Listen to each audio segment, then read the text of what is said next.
Hello. Wow, what a difference a week makes. Think back to, today's Thursday night, think back to Friday last week. My 8th grader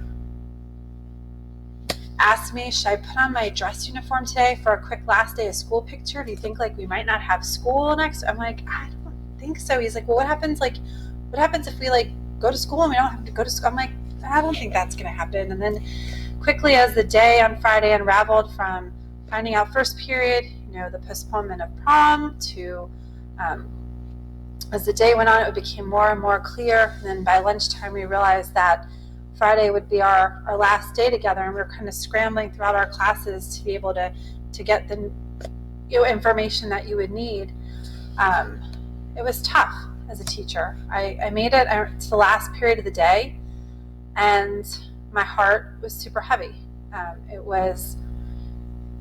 cried. I sat in my classroom and I cried. Cried for the unknown, cried for, just for my students, cried for my kids, cried for the world. And I remember walking down the hall of Gibbons and hearing the praise and worship group. And I remember their coordinators, Andrea, had asked me many times to come and to join them and to help. And I was always too busy. Often we're just too busy. And so now it's a whole new busy. I feel like my life, and probably as you do feel, I felt like I was going 100 miles per hour with all the activities of my 4 kids and our family. I went from that to 0, and then I feel we did a couple 360 turns, flew down to another road, and it's a road I've never been on before. And it can be overwhelming. But the thing that struck me this week that was so strong in my heart was God saying, keep praying, lead people to prayer. I couldn't shake it. I am totally comfortable praying with my family, praying with my friends, praying with my students in my classroom. This right here, this is not my norm. I'm using a microphone my husband usually uses to do his notes. He's a physician assistant. He does medical notes with this. My computer one was not adequate, so this is what we got. This is what we're going to use. You're in my living room. You see my snowman back there. After February break, I was still hoping that we were going to have a snow day for our exchange student from Poland. So I didn't take down the snowman because I was holding out hope. And this was not the kind of extended homestay that I was, wanting. But the thing is in this moment, it brings me back to 2001, to 9/11. And at that time, I was a year married. I just had my oldest daughter. I was doing youth ministry in Fort Leavenworth, Kansas. And my husband and I, we would lead these kids. We had our tools, we had ourselves, and we just trusted God and we went with it. And so that is why I'm here with you today. I couldn't shake from my heart to find ways to connect. And I heard our Bishop Sarama, today speak regarding the difficult decision he made to stop having masses in our diocese to kind of protect the health of all. And one thing he said is, in this moment, we're called to find ways to be close to the Lord and one another. And that's what I'm trying to do right now, is to just take a moment to stop and pause and to do what I do in my classroom and with my family every single day, and to kind of bring us together. When we got married, which was almost 20 years ago now, our biggest life concern as a military family was my husband getting an assignment to Korea for a year where we would be separated. Obviously then 9/11 happened. again, our life was totally turned upside down. And 4 deployments later, now we're in retirement. Through those experiences, I learned to just keep showing up to God, even when it's difficult, most importantly, when it's difficult. 2 years ago, as some people know, we lost our little guy Liam to stillbirth. And in that difficult time, I just remember, like, you just have to keep showing up, even when you don't feel like showing up. But the presence of God was so present in each moment. And I can feel it now, despite being stressed, having my life totally turned upside down, teaching classes online, Zooming, emailing. I miss the smiles of my students in the classroom. There's so much I miss. But then I think, like, okay, I have to get creative. I have to find ways to be close to God and to connect with one another. And this is an attempt. We'll see how this goes, to be able to do that. And it brings me back to last Friday, hearing that praise and worship, and just saying, I'm sorry, I just don't have time. And so what we have to do right now, which I think God has been saying all along to each and every one of us, is let's just find some time. So what we're going to do is come together, do a little praise and worship today, turn our hearts over to God, and just remember that we are not alone.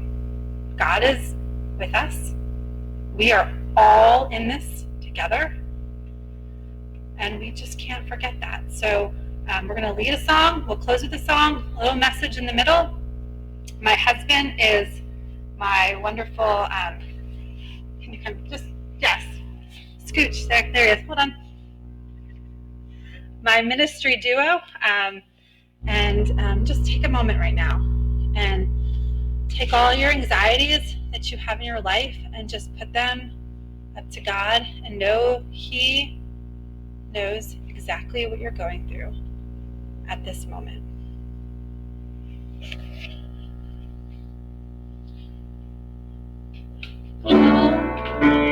Now is the time to worship. Come. Now is the time to give your heart. Come, just as you are, to worship. Come, just as you are, before your God. One day every tongue will confess you are God. One day every knee will bow. Still the greatest treasure remains for those who gladly choose you now. Come, now is the time to worship. Come, now is the time to give your heart. Come, just as you are, to worship. Come, just as you are, before your God. Come. So, dear God, we just come before you today, and we just bring you our hearts, we bring you our minds, bring you all of us. We just ask to help us to be you in this world right now. Help us to love as you would, and help us to understand your will for each of our lives despite this struggling time. And so when I thought about a message that I could share today, I've been really reflecting on like how in an instant life can change so very quickly, and time, like placing time, like sometimes to me time is just so off. And so, or I can't place time and space and how things, fall into place. But I think back to, it was just 3 weeks ago, Wednesday, that we were in the Cardinal Gibbons Theater, and we were preparing for Lent. And we were thinking, pray, fast, and give. And we thought of ways, we took on promises. And, I encouraged my students, if after a week, it doesn't work, If it's not leading you closer to love God better or love others better, scratch it off and try again. Or if what you're doing is, then you continue on that journey. And so now we're a little 3 weeks over. We're a little over halfway through Lent, and we're stuck at home. In our home, I'm stuck with 9 people, including me, and our dog Sparky. But, it's funny when the president earlier this week said, groups of no more than 10. I got like all these messages. Oh, goodness, you just made it under the cutoff line. And it's, my husband and I, our 4 kids, our exchange student from Poland, my elderly father, and my brother. We all live together. It's Kozak compound. And so people jokingly asked me, who is it that you would have voted off if you made it over the limit? And I said, I would have voted myself off to see how they all survive. Anyway, my husband's like, oh. Anyway, but joking aside, now we are stuck in the house trying to use this Lenten season without the Eucharist and answering the call now of Bishop's drama to find ways to be close to the Lord and to one another. And it goes straight back to the greatest command, which is to love God and love others. And how can we do this in this midst? While thinking, pray, fast, give. Well, I'm going to take fast totally off the table because we're fasting. I mean, we don't really have to fast. We'll just leave fast where it is. But praying and giving. And I think that's where we can be warriors in this world right now. I think that we can find ways to spend time with God in prayer. Oftentimes in our lives, we are so busy. We are pulled in so many directions. And I will tell my students who say, I just don't have time to pray. I say, okay, take out your phone, look to see how you can track to see what you've done. If you're, come to Judgment Day and it's like, Clash of Clans, X number of hours for this week, and, Netflix, or, it could, whatever it is. But to just stop, pause, and spend time with God. We have that right now. It's a gift. Then give. Mother Teresa said, you don't have to go out to a mission field to do mission work and to love well. You can do it right home in your families. Paraphrased what I just said, but she had said, love well in your families right now.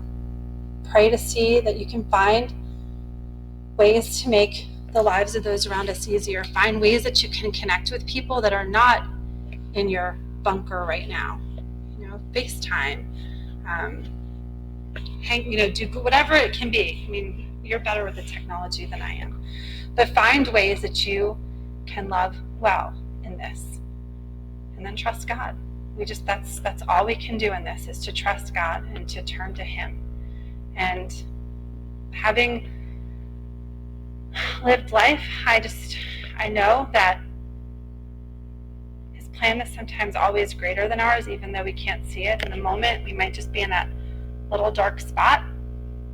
But we can be the light to others, and we can bring light to our life by spending time with Him. And so that's kind of the message this week, to just be simple. Sometimes it might take a day at a time. Sometimes it's going to be an hour. Sometimes it's going to be a minute. And then you get through that day. You love as best you can. At the end of the day, reflect to see, where can I have done this or that better? And then the next day, get up, do it all over again. And so we'll close with one of my favorite songs from our parish at St. Francis. It's one that we sing often, and it's really brings home our need that we need God all the time, in every moment of every day. Thanks.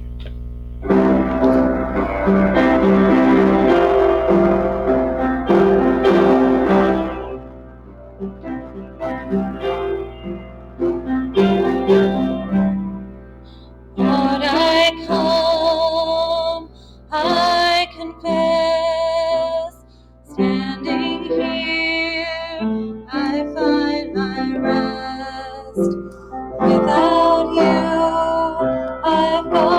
apart.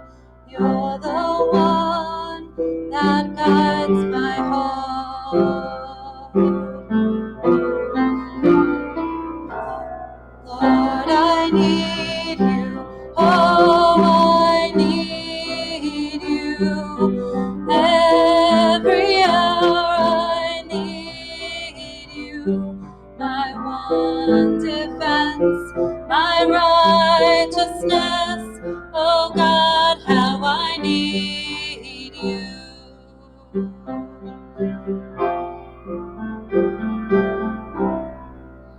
Where sin runs deep, your grace is more.